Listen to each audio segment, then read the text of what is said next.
Hello there. The numbers of newcomers entering the UK is staggering and a new record.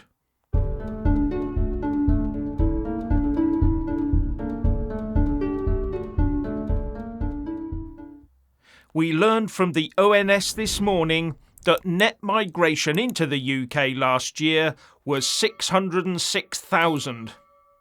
That's a new record number in 1 year. So why were we constantly warned to expect a much higher number, maybe as high as 1 million net? Anyway, that 606,000 is a net number. The total coming in was about 1.2 million, with 557,000 leaving the country. Interestingly enough, the Express throws some doubt on those numbers, saying that in previous years the migration figures have apparently been way off, as the ONS reportedly missed an extra 500,000 migrants arriving on cheap flights to non-major airports in their counts. Potentially another 500,000 in a year.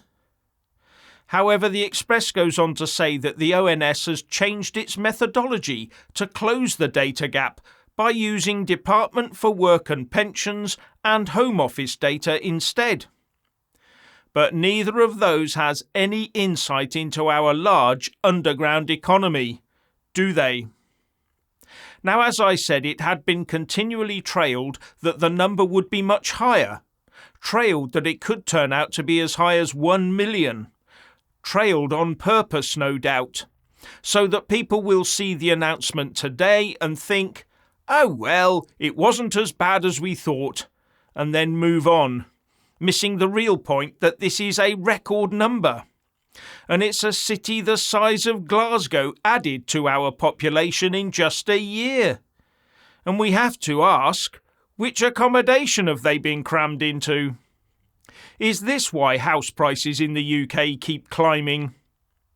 Anyway, I believe this to be some sort of attempt at number management, just like the falling gas prices con.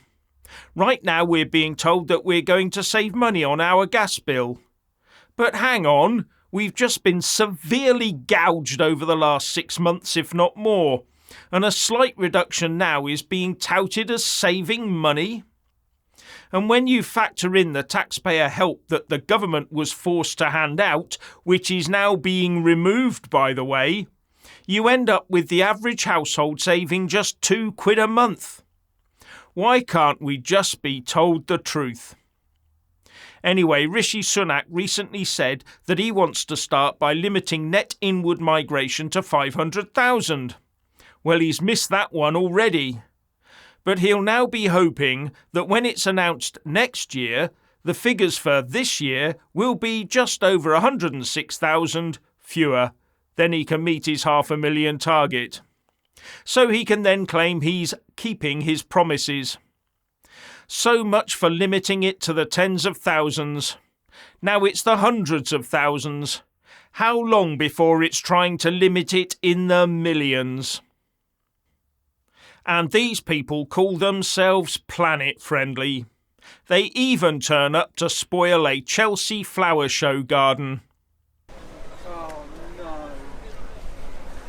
Oh, for God's sake. No, You no, morons. stop it. Humanity is failing. Everything that you hold dear. And how did you Is it get here peril? today? Why do we have to put up with people like this? They showboat in the UK, but do zilch about the carbon spewers in China. There they are, saying the world's burning around them, and they're stood demonstrating in a successful flower show, a thriving flower show. And instead of celebrating the very nature in it, they spoil it, and spoil it for everyone there. You could not make this up. Richard. So this morning I was going through my usual favourite YouTubers and Twitter pages, and up popped Richard Vobes with a a video about trust, and it's something that really resonated with me, because who do you trust in the media and in the alternative media? It's very difficult to say, and yeah, especially if you read into the comments. Now, we read the comments on the Jeff Taylor channel, and some of them just are very, very strange. They don't seem to relate to what you've said or the general ethos of what you have said. They just tend to, or we have said, they tend to sort of try and make out as if we're saying things we're not, and that's very strange, I find. So yeah, trust is a little thin on the ground, I think, for Jeff and myself when it comes to a lot of things. I trust Jeff, he trusts me, and that's about it. I'm not saying you should. Oh, no, never trust anybody who says trust me, believe me. I was thinking about this the other day, actually, because, you know, I talk about the corruption in Westminster and globally throughout the political system. And I thought, my goodness, what would I be like? I mean, if somebody came up to me and said, there you go, there's £8 million and a career, and you're set for life, your kids will be set for life, your grandchildren will be. I'd be like, ah. And this is why you never give somebody like me power. Don't give it to me. This is why I'll never run for office. I am far too corrupt, or potentially. But that's the problem, you see, because I think everybody is. I think everybody is potentially corrupt and shouldn't be trusted.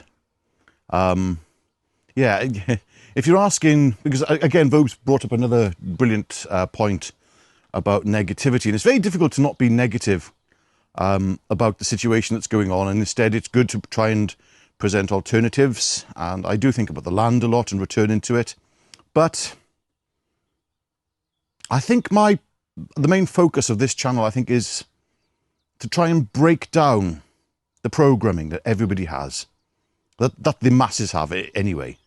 So if you've you've just come across this video, you probably think, well, what on earth are you talking about? What programming? Well, we do talk a lot about the way that information is presented to us, how it's framed, how news is framed. That's so important to understand how the mainstream news is framed towards an agenda, editorial. But then again, you've got to ask yourself, who owns the newspapers? Who's in whose pocket? This is the problem. This is why I say, don't trust me if I ever get into power. Please don't vote for me. I will be as corrupt. I'll be as corrupt as you can imagine. Well, that's just not true. That's why I don't go for office. This is why you don't hand power over to large authoritarian entities. There's always going to be corruption. We're looking to create this utopian society, utopian world. And yes, things can be better, but there's only one problem: human nature. And we have to admit that humans aren't always nice. Our nature can be pretty dark, to say the least. History teaches us that. Anyway, we should still keep on coming up with positive alternatives, and I think we need to understand that our relationship to the land is the most important one of all. We have become disconnected. I'm not talking about some kind of Mother Earth nature worship. No. Just the basic fact that this ground here, this soil, it's all designed to feed us. It is. It really is. Or feed the things that feed us. Yeah. There we go. Jeff. So despite this con-socialist Tory government, the UK is predicted to avoid recession this year. But Germany is not being so blessed. It suffered a GDP fall of 0.5% in the last quarter of 2022 and has now seen another fall of 0.3% in the first quarter of this year. That's 2 quarters on the trot, and that fulfills the technical definition of a recession. As a result, there are fears that Germany could flatline economically for some time to come. And don't forget, Germany is the economic powerhouse of the Eurozone and the wider EU. The causes of this are being put down to lower household consumption due to the cost of living crisis.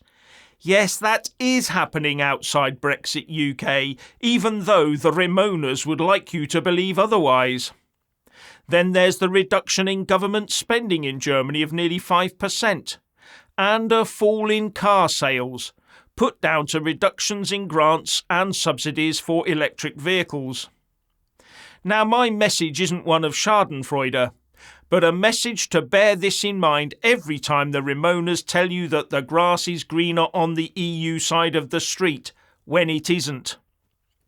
In the year to April, EU inflation was 8.1%, and in the UK it was 8.7%. Not that different, is it?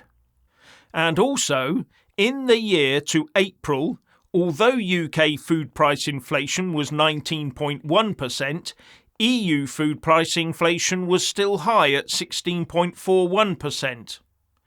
But the EU figure may well be skewed by some of its member states, such as Hungary and Croatia, capping the price of certain foods. So don't fall for the Ramona claptrap. Richard. So here I am at one of my favourite spots to film, in the Brecon Beacons, with the actual beacons behind me. And I was going to talk to you about Jeremy Corbyn and how if Sadiq Khan steps down in the next mayoral elections for London, that, well, Corbyn's favourite. Now that's interesting. Can you imagine that? Can you imagine the rest of the country looking on at London as it, completely dissolves into chaos? And Corbyn, I think that would be the end of Labour as well then, which really does leave a bit of room for other political parties. But I was going to talk to you about that in a bit more depth, but I want to go back to what I was talking about earlier, because thank you, Richard Vobes, you really have inspired me today, because truth is a big question about who do you trust, what's actually going on, and what scenario do we find ourselves in? What would I like to see happen? What alternatives would I like to propose that are impractical almost? It's like, I give you version 1. We are the many, they are the few. They have everything to fear, we don't. That only works to a certain extent, unfortunately, because there is this thing called AI. Now, okay, hear me out. If AI is just a little bit of a chat bot somewhere that can come up with a few clever things, then fine. If that's all it's evolved to, and that's all it ever will evolve to. If that's not the case, and the governments and the powers that be are, well, looking to hand everything over to AI, then we have a very different scenario on our hands. It doesn't matter how many of us there are. What would take place would make the Terminator films look like Bambi. And then there's scenario 2, which is, okay, AI will never evolve. It will always remain just a little bit of a creative tool. In which case, then yes, we can just return to the land, and thank goodness for it, because that's what I'd love to see happen. And then there is version of event 3, or potential version 3, and that is as a Christian, because what I'm seeing unfold at the moment in world events looks very much like something that was predicted a very long time ago. So if we are there, then that cannot be stopped. No, we are the many. No, that cannot be stopped. And I wouldn't want that to be stopped if that is what we are seeing unfold. And you might think, oh, you want a global centralized government. Well, no, not really. But I do if it's part of a timeline with a good outcome. It's all about the outcome for Christians, the end result. It's a strange one. Not many of you probably know that about Christians, is that if you look at eschatology, end-time studies, then the one thing you do want is for everything to collapse. It's a bit of a strange one. It's a horrible thing to think about, really. But there we go. Just something for you all to think on. Anyway, sorry about the Christian interjection. Some of you will be completely repulsed by that, but there we go. I've got to speak my truth as well. And I don't know where we are at the moment. So anyway, do me a favour. Leave your comments in the comment section below if you have anything to say on what Jeff or I have said today in the videos. And we will see you again tomorrow between 5:45 and 7:15. And, oh, by the way, Jeff will be putting out another video before that in the morning, afternoon. So, yeah. There we go. Oh, don't forget to have a little look at our merchandise. Take care. Bye.